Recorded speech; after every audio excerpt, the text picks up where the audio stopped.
Bismillah, walhamdulillah, wassalatu wassalamu ala rasulillah, wa ala alihi wa sahbihi wa man ihtada bihuda amma ba'd. Осият кылууга байланыштуу маанилүү болгон эскертүү, чындыгында ислам аалымдарынан китеп түрүндө келген, балдарына таштап кеткен осияттары бар. Ибнул Жаузинин өзүнүн перзентине кылган осияты, аалымдардын өлүмүдөн алдын балдарына жазып таштап кеткен осияттары бар. Ар бир инсан осият кылып кетүүсү керек тиги дүйнөгө. Кээде бала ошол атасынын таштап кеткен осияты менен көбүрөөк таасирленет.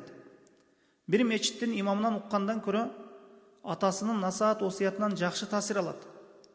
Атасы осият кылган болсо, балам Аллахка ширк келтирбегин, адалдан кесип кылгын, арамдан мал таппагын, жамаат намазга бекем болгун деп айтып осият кылып кеткен болсоңуз, балаңызга ошонун таасири балдарыңызда көрүнүшү мүмкүн.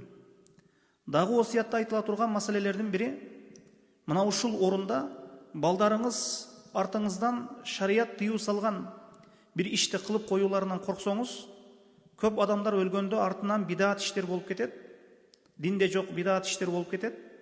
Бейшембилиги, кыркылыгы, жетиси, жылдыгы деген бидаат иштерди балдары кылып жиберет. Балдары адамдардын кеп сөзүнөн, жүзүнөн өтө албай, балдары уялып да кылат ошол бидаат иштерди. Ушуну кылбагыла деп осият кылып кетсеңиз, балдарыңыз бул атамдын осият экен, аткаруум керек экен десе, эч ким эч нерсе дей албайт. Осият жок болсо, адамдар ташата берет. Бул баландай экен, түкүндөй экен, өзү адамдардын ашын ушул убакка чейин жеп келген, эми өзүнө келгенде мына ушундай шылтоо таап, аш бербей жатат деп айтышат. Ушундай сөздөрдү адамдар айтышат. Ошондо балдарыңыз жанагындай осиятты таштап кеткен осиятыңызды көрсөтсө, адамдарга айтса, адамдар эч бир нерсе деп айта албайт. Эгер осият кылып кетсеңиз, осият менен адамдар эч нерсе дей албайт. Ошол осиятка каршы адамдар эч нерсе дей албайт. Мына атамдын осияты бар деп айтса, эч ким сүйлөй албайт. Аллаху алам. Wa sallallahu ala Muhammadin wa alihi wa sahbihi wa sallam.